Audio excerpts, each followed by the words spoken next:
আসসালামু আলাইকুম প্রিয় দর্শক, অর্থ ও জীবন এই অনুষ্ঠানে আপনাদের সবাইকে আন্তরিক স্বাগতম।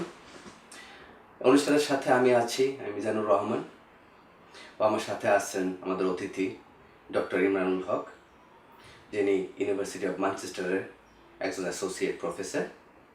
ওনার সাথে পূর্ববর্তী অনুষ্ঠানে আমরা অনেক আলোচনা করেছি অর্থ, জীবন এবং ইসলাম, এই সব কিছু সমন্বয়ে আমাদের জীবন কীভাবে সুন্দর করে গড়তে পারি। এই পর্বে আমরা যেই বিষয়টি আলোচনা করব সেটা হলো ইসলামিক ইসলাম অথবা ইকোনমিক সিস্টেম, যেটা এটার মেইন ভিত্তিগুলো কি এবং কনসেপ্টটা কি, ধারণাটা কি। আমরা একটু শুরু করেছিলাম ইসলামী অর্থনীতির আপনার যদি এটাকে ডিফাইন করতে চাই, তা সেটার একটা মেজর পার্ট হচ্ছে আপনার ওই যে ফালাহিয়া, যে আপনার ওই যে পজিটিভনেস বা সাকসেস, হ্যাপিনেস, এইটা অ্যাচিভ করার চেষ্টা করা। আচ্ছা। এবং এটার দিকে মোর এমফেসিস করে না। তো আমরা যদি পুরাটা সংজ্ঞায়িত করতে চাই ডেফিনেশন হিসেবে, ইসলামী অর্থনীতি কি, কাকে বলে, এটাকে এইভাবে বলতে পারি আমরা যে ইসলামী অর্থনীতি আসলে এই মানব জীবনের সফলতা কিভাবে হতে পারে এইটার স্টাডি করা। হ্যাঁ, কিসের উপরে ভিত্তি করে? দুইটা জিনিসের উপরে ভিত্তি করে। একটা হলো যে বাই অর্গানাইজিং যে রিসোর্স যে আছে আমাদের সারা ওয়ার্ল্ডের মধ্যে, আপনার সেটা মিনারেল রিসোর্সেস বলেন বা মানে মাটির নিচের রিসোর্স বলেন, মাটির উপরের রিসোর্স বলেন, যা সম্পদ আছে, যে সম্পদগুলা মানুষরা আহরণ করতে পারে, এই সমস্ত সম্পদকে আপনার সুন্দরভাবে ব্যবহার করে আপনার সহযোগিতা, এবং এটা খুব ইম্পর্টেন্ট, রাইভালরির মাধ্যমে না, এই যে কি বলে দুশ্মনির মাধ্যমে না, সহযোগিতার মাধ্যমে, আর হলো যে অংশীদারিত্বের মাধ্যমে, অংশগ্রহণের মাধ্যমে। এটাকে বলতেছে আপনার এইভাবে কোঅপারেশন অ্যান্ড পার্টিসিপেশনের মাধ্যমে। দেখেন এই ওয়ার্ডগুলা আমি যখন চিন্তা করি, এগুলো সব ওয়েস্টার্ন লোকেরা নিয়ে নিয়েছে, আমরা ভুলে গেছি। শব্দগুলো কি আমাদের ছিল, মানে ইসলামিক ছিল। এই যেমন এখানে দেশে বলে যে কমিউনিটি কোহেশন, হ্যাঁ, তারপরে আপনার কোঅপারেশন, হ্যাঁ, আপনার আলটিমেটলি যে পরস্পরকে ভালোবাসা, পরস্পরকে পছন্দ করা, এগুলা মোর সোশ্যাল কনসেপ্ট কিন্তু এখানে বেশি অ্যাডপ্ট করা হইতেছে না।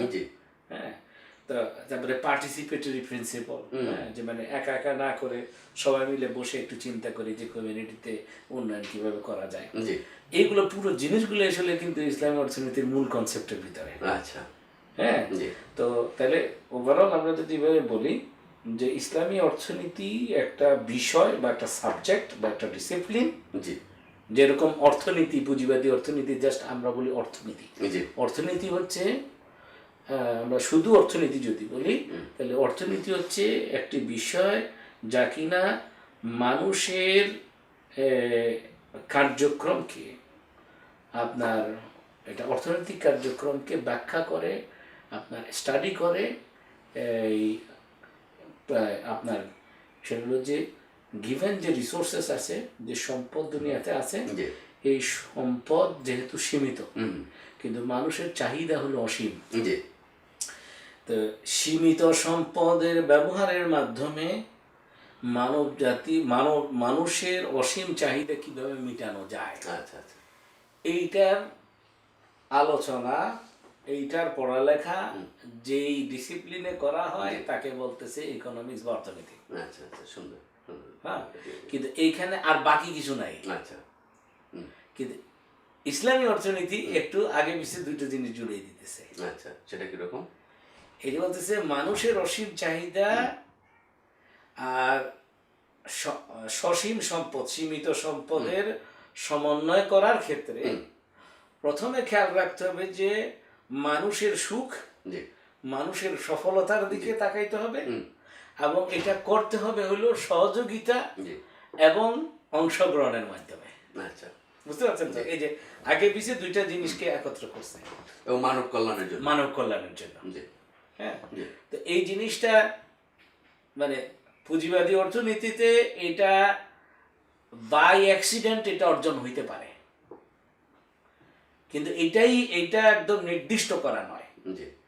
পুঁজিবাদী অর্থনীতির মাধ্যমে আপনার বিরাট খেওয়াসও হইতে পারে, কেন মূল জায়গাটা হচ্ছে সেলফ ইন্টারেস্ট।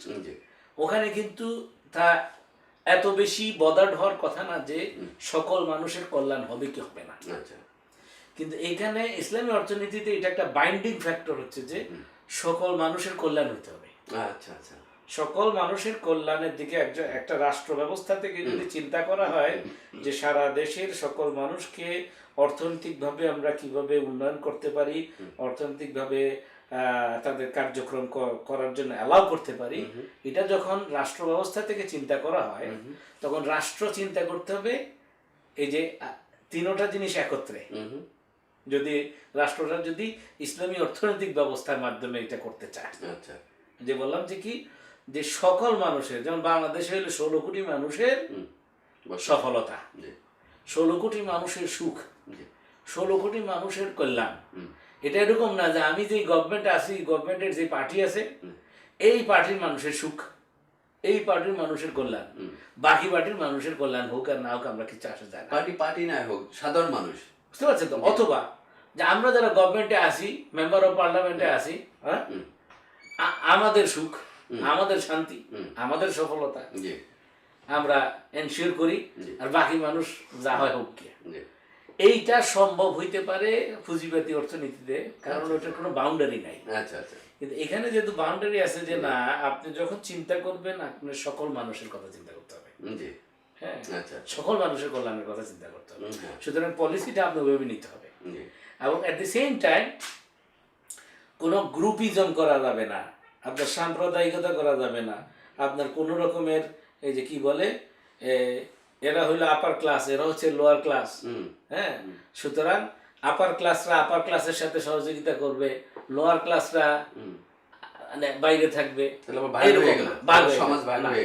এগুলো যে সমাজের সকলের মধ্যে উঁচু নিচু, গরিব ধনী, সাদা কালো, হ্যাঁ, সব সমন্বয় একত্রে সকলে বেস্ট ইন্টারেস্টের জন্য কাজ করা, সকলের বেস্ট ইন্টারেস্টের জন্য কাজ করা সামাজিকভাবে। তো এই হলো বেসিক পার্থক্য। তো এখন এই ফালাহিয়াতের যে কথা যখন বলতেছি, এটার কয়েকটা পর্যায় আছে। এটার পর্যায় হলো যে মনে করেন যে প্রথম পর্যায়টা হলো যে সার্ভাইভাল, হ্যাঁ, যে একটা মানুষের একটা হক আছে যে সে সার্ভাইভ করার, বেসিক যে নিডস যেটা আছে না, এই বেসিক নিডস যেন ফুলফিল হয় সকল। যেমন আমরা বেসিক নিডস বলতে বুঝাই যে অন্ন, বস্ত্র, বাসস্থান, শিক্ষা, চিকিৎসা, চারটা জিনিস না, এইটা যেন আপনার একটা ওভারঅল দেশের সকল মানুষ পায়, হ্যাঁ, যেমন শুধুমাত্র এই যে আমাদের দেশে চিন্তা করলে যে এই গত কিছুদিন আগে বোধহয় একটা টিভি নিউজে নাকি একটা দেখলাম, নাকি ইউটিউবে একটা, ফেসবুকে একটা আসলো, ওই যে কোনো একটা প্রতিষ্ঠান ল্যাবেই বোধ হয়, ওখানে রোগীরা একটা রেবেল করছে, হ্যাঁ, কি যেন একটা পেলাম আমরা, আমি দেখলাম যে তারা মানে রোগীরা বলতে চাচ্ছে যে এরা খামোখাই আইসিইউতে নিয়ে যায় বেশি পয়সা নেওয়ার জন্য, হ্যাঁ। তো এই যে জিনিসটা এটা হইতেছে হলো যে আপনার যে চিকিৎসা ব্যবস্থাটা আলটিমেটলি যার কাছে পয়সা আছে সে এটা অ্যাভেল করতে পারবে, এরকম একটা ভাব এসে গেছে, আছে না আপনার এই যে প্রাইভেট হসপিটাল হয়েছে, এটা অনেকে ধারণা করে নাকি, অনেকে ধারণা করে, কিন্তু অ্যাজ অপোজ টু দ্যাট আপনি বরঞ্চ দেখি যে এই দেশ বরঞ্চ মোর ইসলামের কাছাকাছি।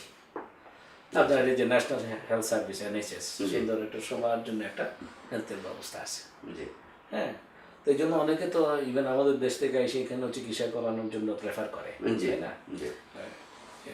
তো এই ইংল্যান্ডে যে সিটিজেনশিপের জন্য অনেকে পাগল হয়, এই যে স্বাস্থ্য ব্যবস্থাও একটা বিরাট কারণ, কিন্তু খুব সুন্দরভাবে আপনার কি বলে, আপনি যেটা বলতে যাচ্ছেন যে বাংলাদেশেও স্বাস্থ্য ব্যবস্থা আছে, কিন্তু দেখা যায় অনেক সময় এটা বাণিজ্যিক কারণে অনেক সময় এটা ইনফ্লুয়েন্স করে, কিন্তু ওইটা ওই যে এই যে সবার জন্য স্বাস্থ্য যেটা একটা গভর্নমেন্টের একটা দায়িত্ব থাকে, হ্যাঁ, সেটা তো অবশ্যই ওইটা অ্যাচিভ করা, ওইটা অ্যাচিভ করতে হলে এই দেশের মতো করে এই লেভেলে আসতে হবে, হ্যাঁ, রাইট কথা বলেন, তাই না?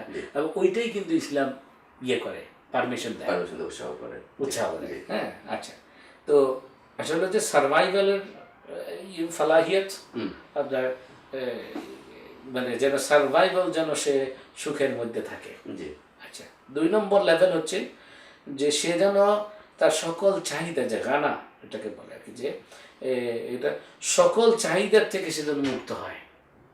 সে দৈনন্দিন জীবনে শিক্ষা, চিকিৎসা, বাসস্থান, এই যে কি বলে আর কি 5টা যেটা অন্ন, বস্ত্র, অন্ন, বস্ত্র, বাসস্থান, শিক্ষা, চিকিৎসা, এগুলা ছাড়াও তো আপনার দৈনন্দিন জীবনে কিন্তু আরো অনেক চাহিদা আছে। অবশ্যই।